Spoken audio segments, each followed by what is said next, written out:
Wrestling fans, what's up, creamers? It's your boy, Hot Joe. And we've got quite a good show for you today. We got to talk about Dynamite, okay? AEW Dynamite from Wednesday. We've got to talk about New Japan's nice pape from this morning, New Beginnings in Nagoya. We've got to talk about Kazuchika Okada leaving New Japan. And what's my current match count for 2024? All that and more on this episode of Room for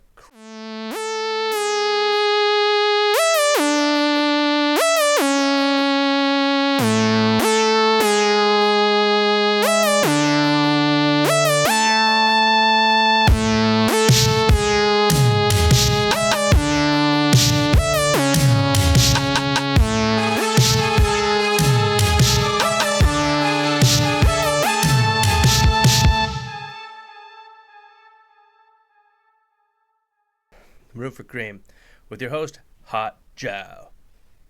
Let's see. So this week's Dynamite, we had Bullet Club Gold, a.k.a. the Bang Bang Gang, won the Ring of Honor six-man tag team titles. While referee Aubrey Edwards' back was turned, Prince Nana was going to use one of these six-man tag belts to try to hit Switchblade Jay White to cost the Bullet Club Gold the titles. But then down ran Anthony Bowens from the Acclaimed, and he grabbed the title belt out of the hands of Prince Nana. And that was how Jay White was able to not be cheated out of a win, and they ended up winning the title match. Now we have new Ring of Honor six-man tag team champions. What's interesting is it's like this episode of Dynamite really is cementing the idea of long-term storytelling in the way that we used to in AEW. So we had this match setting up what I'm assuming is going to end up being like the Acclaimed versus the Bullet Club Gold, the Bang Bang Gang. Now, I wouldn't mind it if they unified the six-man and the trios tag team championships, because I am of the same mindset of people who believe that there's just too many championship belts in AEW and Ring of Honor. And I think if they, unified them, they could be the World Trios Tag Team Champions, and they could defend the titles on both Ring of Honor and AEW. So that's what I'm hoping happens there. But also, we had the Young Bucks doing an interview about them challenging Sting and Darby Allin at Revolution for Sting's last match.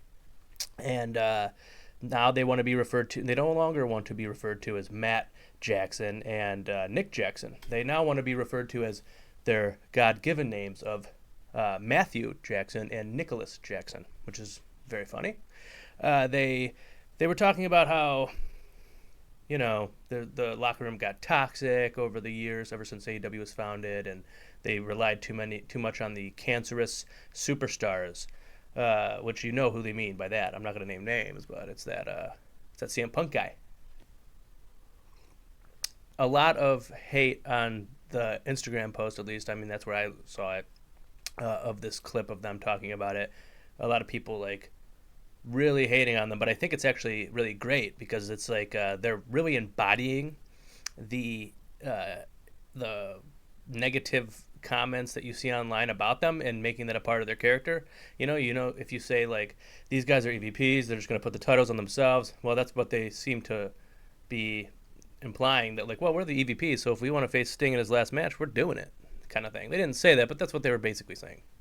The interesting thing that about the promo was that not directly after, but after that, they showed Sting and Darby talking about the Bucks challenging them, and they didn't talk about it at all, actually. Instead, they challenged, they didn't challenge, but they said they wanted to win the tag team championships. I mean, they are an undefeated tag team, so that makes sense. So then it's okay, I'm going to assume somehow the Young Bucks are going to maybe win the tag team championships so that they can face Sting and Darby, or they're going to have Sting and Darby win the tag team championships. Either way, we're going to get, I'm assuming, a tag team championship match at Revolution between Sting and Darby Allin and the Young Bucks, and I'm all there for it. It's going to be great. What else do we have? We had the Briscoe Brothers segment on Dynamite this week. Well, the Mark Briscoe segment, I guess. It was, so he comes out. He says it's been 1 year since his tag team partner and brother died in that car accident. He reminds us that his nieces were in the car, which are Jay Briscoe's daughters were in the car, and that his one niece was told she will never walk again. And then what happens? She walks out onto the entrance stage perfectly fine. It was a heartwarming moment if there ever was one, folks. I don't know. It was one of those just nice moments where you're like, wrestling is fucking nice, man. Like, that's really sweet. I mean, the rest of their family was in the front row crying. It was beautiful. And then they showed the video package they put together last year for his memorial episode, and that it pulls in your heartstrings. You know what I mean? If you want a nice cry, watch that little video package they put together for Jay Briscoe. Then we had Hook versus Samoa Joe, and it was very interesting because Tony Khan put a bunch of tweets on the internet saying that about how unfair it is that there's all this backlash over Hook getting a championship title match even though he's 29-1 or something, and how Jinder Mahal and over in WWF was given a title match for the World Heavyweight title against Seth Rollins when he hadn't been on TV in some amount of time, and he lost every match or whatever. I don't watch that stuff. And then he got a bunch of people arguing online about it, including Jinder Mahal, who said, "Who the fuck is Hook?" So Hook's promo. Well, I mean, I didn't watch Raw this week because I don't do that, but it's my understanding that the match was not that great. I mean, there's no surprise there. First of all, Seth Rollins is a very good wrestler, but I don't think Jinder Mahal's a good wrestler. And also, it's WWE, so the match quality is never going to be really that high. Boy, was this match something. When it started, the crowd was, they cheered for Hook like they normally would, but they weren't really emotionally invested in him, I don't think. It didn't seem that way. I mean, they definitely popped louder for Joe, and they, chanted Joe on his way to the ring, which they always do. But man, did they turned the crowd around in that match. They had him in the palm of their hands. The way that they would have just a little bit of hope for Hook, but then he would get taken down by not only a veteran wrestler, but also a guy who was like 4 times his size and just mauled him the entire night. I mean, there's a spot where he spinning Uranagi'd Hook onto the announce table, and it looked like it. I mean, it broke the announce table, but he didn't slam him into it like a table spot. He basically just hit the back of his head on it, but it broke the table. It looked deadly. It was a great match. Afterwards, Samoa Joe, he choked him out, to finish the match, kind of like when he faced MJF and won the title. And then after the match, he was walking away, and then Hook was like, "Is that all you got?" And then Samoa Joe gets in and starts beating him up again, gives him a muscle buster, which always scares me because of Tyson Kidd. But anyways, he did that. And then out comes the Hangman because Samoa Joe was just beating the crap out of our boy Hook. Hangman makes a save. Swerve is in the crowd looking. I mean, it's just what's the match? Like they're building up this pay-per-view for Revolution very, very well, and it's going to be Sting's last match, so it's going to be quite a pay-per-view, and I think they're going to have a lot of eyes on that thing. We're going to go to a quick commercial break, ladies and gentlemen, and when we get back, we're going to talk about New Japan's pay-per-view that I watched at 3 in the morning, or did I? Find out when we come back from this commercial break. Hi, me, Hot Joe from Room for Cream, the hit new show Room for Cream. I'm here to tell you that do you like tacos? Well, I love tacos. I love them. And I have a good deal for you.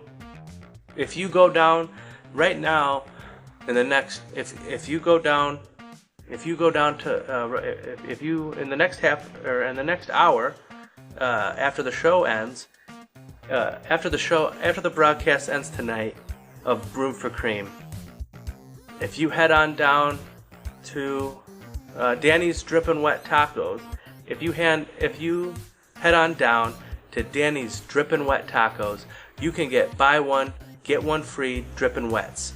All you gotta do is tell them that Hot Joe sent you. That's right. Within an hour from when the show ends, if you go to Danny's Drippin' Wet Tacos, tell them that Hot Joe from Room for Cream sent you, and they'll give you a buy one get one Drippin' Wet. That's right. That's 2 Drippin' Wets for the price of 1. On me, Hot Joe from Room for Cream. So tell them I sent you and get yourself 2 Drippin' Wets for the price of 1. What? No, I don't have a dog.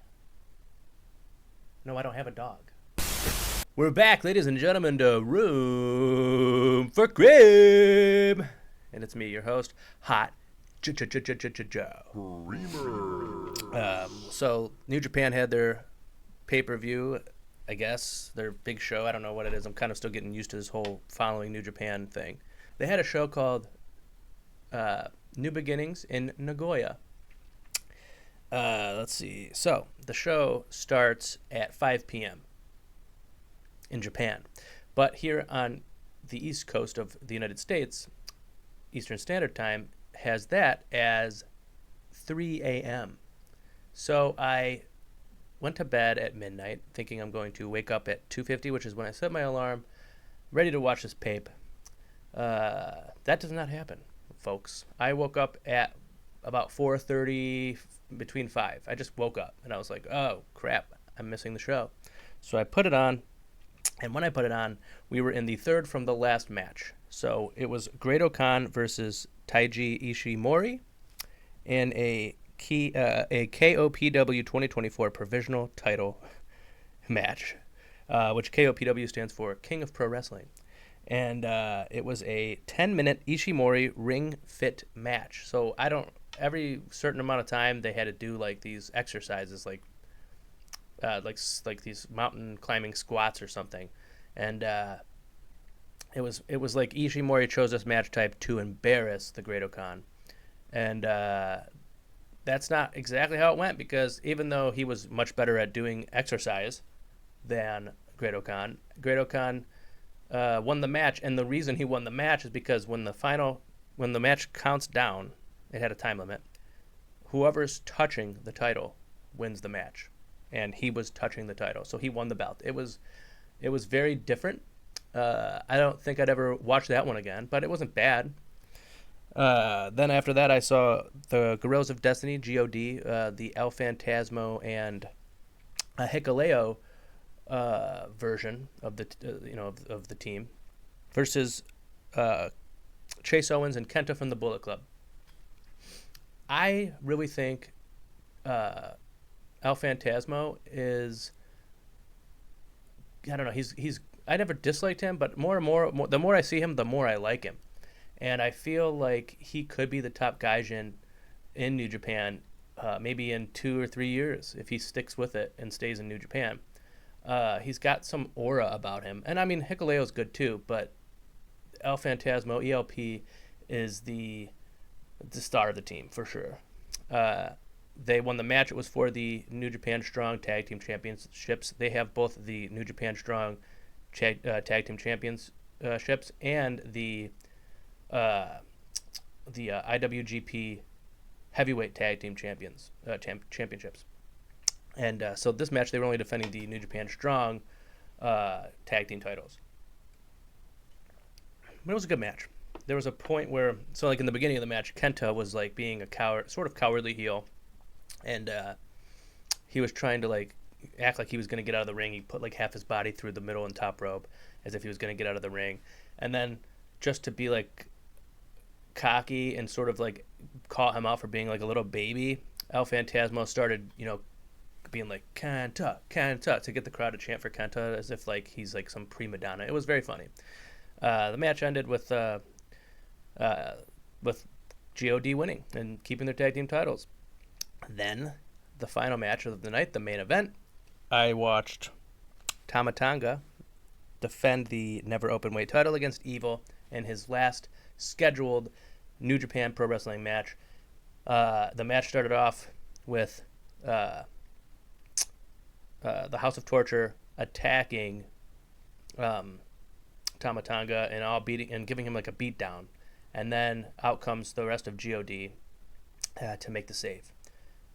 The match, there's just a big brawl in the ring, so referee Red Shoes gets out of the ring and calls the match. He tells the bellkeep, whatever, hey, the match is over. So the match is over, this disqualification.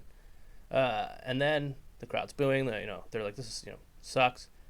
Then Tama Tonga gets on the microphone and says, we're all out here, so let's do a lumberjack match. So they did a lumberjack match. It was a pretty good match. It was very good, actually. But at the end of the night, our boy Tama Tonga lost the title, and because pretty sure, yeah, it was like a cheating sort of win. I mean, this was 5 a.m, folks. I was tired as shit, but yeah, it was a good match. Afterwards, Tama Tonga got on the microphone and thanked the crowd and said he loves them, and then he walked off, never to be seen again. So now we've got him gone, and we've got Kazuchika Okada is leaving New Japan.